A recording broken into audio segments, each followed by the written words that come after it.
Sophie till late in the third quarter. You guys were struggling offensively in that frame. Second half in general didn't feel the same as the first half on that end. Did something change for you guys? What did you see as kind of leading to stalling on that end? Yeah, I think we were just kind of slow. And every time that we're slow, especially defensively, it just somehow affects our offense. Sophie Cunningham didn't hold back after this one, and you can't really blame her. The Indiana Fever just let a winnable game slip right through their hands, falling 88-84 to a Washington Mystics team buried at the bottom of the standings. Indiana had control. They built a double-digit lead, even went into halftime looking comfortable. Then came a disastrous 22-7 Washington run that flipped the entire script. With playoff seeding on the line, this collapse knocked the Fever down to 7th place. Cunningham's fiery words afterward hit harder than Stephanie White's explanations, and they exposed a growing tension fans can't ignore. So here's the question. Who do you blame for this one? The players or the coach? Overhead is Cunningham with a steal. Cunningham feeds Sims, who goes coast to coast and lays it in. So they had to make sure they had the right shot clock time as well while they were reviewing that. So Indiana with a 10-point lead here. 6 minutes until halftime as Boston finds some space and knocks it down. Now Sims launches ahead for Mitchell. What a pass by Odyssey Sims. For most of the second quarter, it looked like Indiana had this one in the bag. They stretched the lead to 13 points, up 40-27, and everything suggested it would be smooth sailing. But that's when it unraveled. Washington, instead of folding, responded with a 22-7 run that erased the entire cushion and stunned the arena. Suddenly, the Mystics were the confident team, shooting 52% from the field, draining threes, and moving with energy, while Indiana went ice cold. What should have been a comfortable margin turned into a razor-thin contest in just a few minutes. Playing for the Buckeyes. Here is the Buckeye product on a backdoor pass, but Mitchell lost the handle. Sutton thought about the three, steps in, Hull got a piece. Dolson has been wide open all possession, splashes home a three, and we are level at 47. For most of the second quarter, it looked like Indiana had this one in the bag. They stretched the lead to 13 points, up 40-27, and everything suggested it would be smooth sailing. But that's when it unraveled. Washington, instead of folding, responded with a 22-7 run that erased the entire cushion and stunned the arena. Suddenly, the Mystics were the confident team, shooting 52% from the field, draining threes, and moving with energy while Indiana went ice cold. What should have been a comfortable margin turned into a razor-thin contest in just a few minutes. Sims with 5 off the bench. Indiana has 8 first-quarter bench points. That's typically been a strength when they're playing well, as Iriafen just bullies her way inside. Now Citron being guarded by Lexi Hull. Hull goes over the screen, defends her really well. Citron just has to fire it up, and a circus shot for Citron. To make matters worse, it wasn't even seasoned vets taking Indiana apart. It was Washington's young rookies leading the charge. Sonia Citron played like she belonged on the big stage, dropping 21 points with poise.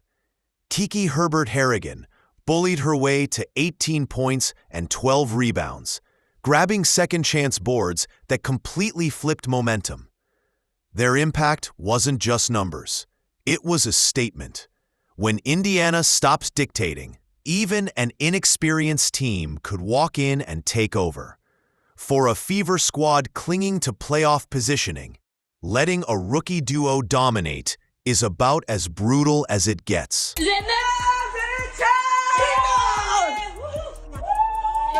up to the chat. Get excited!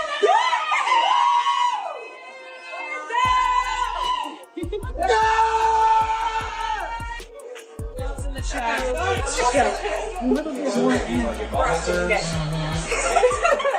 Why at the same time? Because I'm you and you're me. We switch parties. Zubbed in the chat! It's not like Indiana didn't get production from their stars. Aaliyah Boston was outstanding inside, scoring 20 points and pulling down 9 boards. Kelsey Mitchell ran the offense early. Sophie Cunningham brought relentless energy, and Lexi Hull chipped in with her defensive grind. The effort was there. The talent was there. Which makes the collapse even tougher to swallow.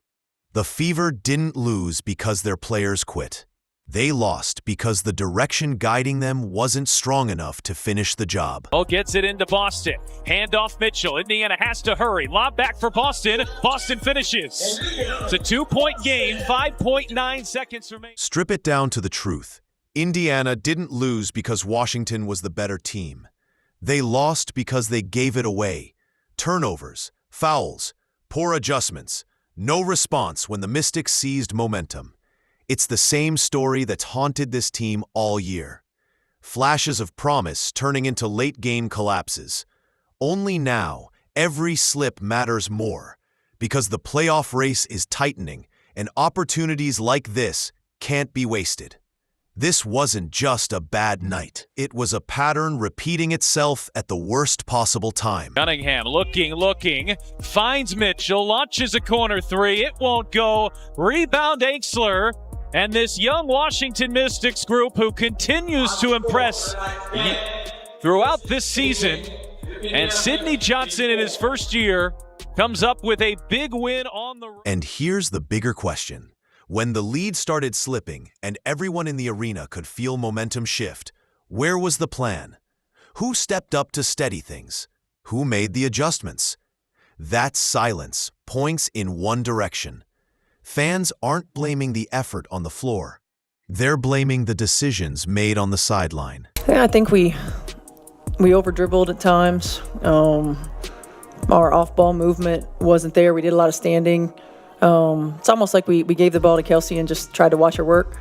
And that's not when we're at our best. I mean, yes, certainly we want to have the ball in our hands, but we've got to continue to get movement with and without the basketball. It was getting stuck. I mean, we want to play 0.5 to 1 second basketball, and we weren't. And it's got to get moving. All eyes now are on Stephanie White.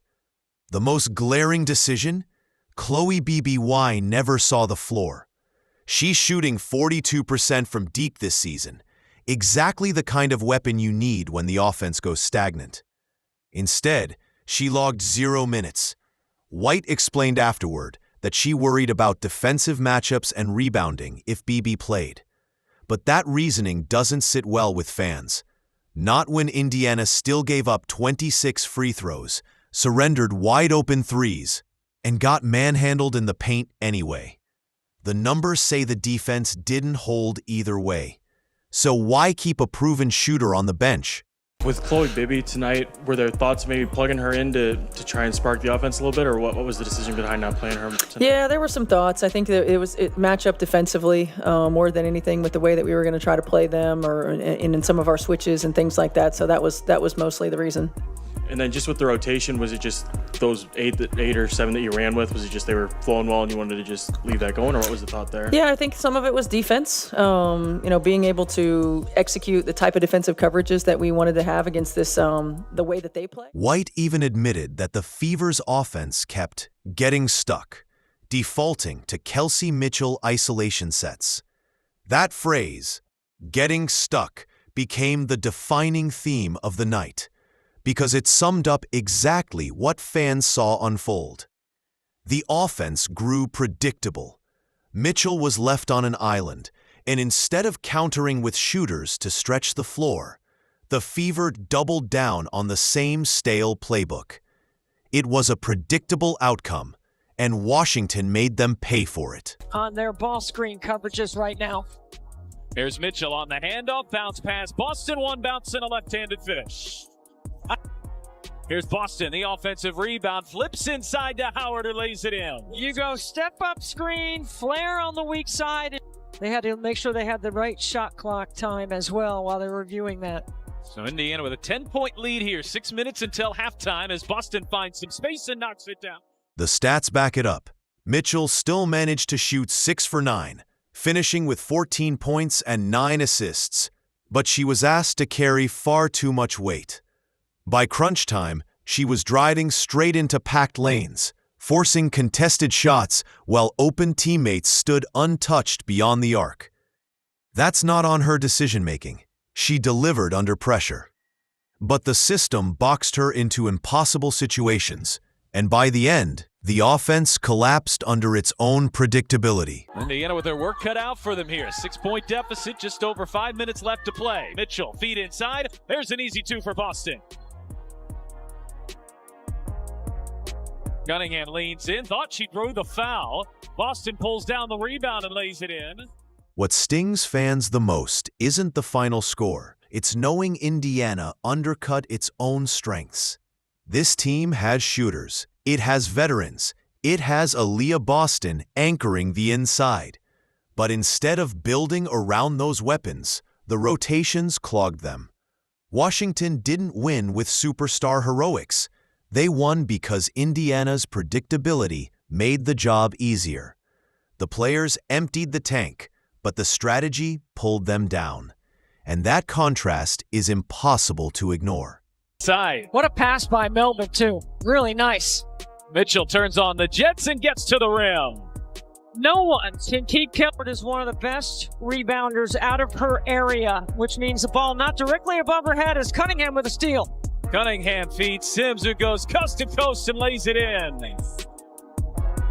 So 4 quick ones for Indy. Look at the box score. The effort was there. Boston carried the interior battle with 20 points and 9 boards. Mitchell worked as both scorer and facilitator, putting up 14 and 9. Cunningham filled the stat sheet with 8 points, 6 assists, and 3 steals, including the highlight sequence where she picked a pass and buried a 3 on the other end. Even Odyssey Sims, fresh off a hardship deal, contributed 11 points and steadied the offense when it needed a ball handler. The players did their part.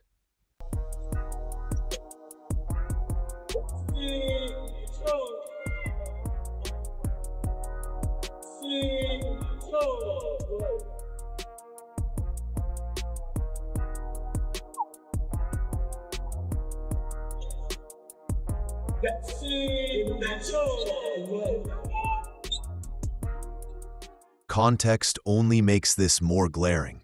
Indiana's backcourt has been decimated. Caitlin Clark is still sidelined, while both Sydney Coulson and Ari McDonald suffered season-ending injuries in the same week. That forced the Fever to scramble, signing Sims and others just to field a rotation. And still, this group fought tooth and nail against Washington. Boston carried extra responsibility inside. Mitchell doubled her workload. Cunningham shifted roles to become more of a facilitator. And yet, they kept the game alive until the very end. That's fight you can't teach. I think the thing that we just have to continue to do that kind of got us on the run we had before the last couple games was we were aggressive at the opponent attack on defense, and that led to easy transition buckets. That led to everyone being aggressive and on their front foot on the offensive end. And, we have new players, and that's okay, but, we just have to adjust, and we need them.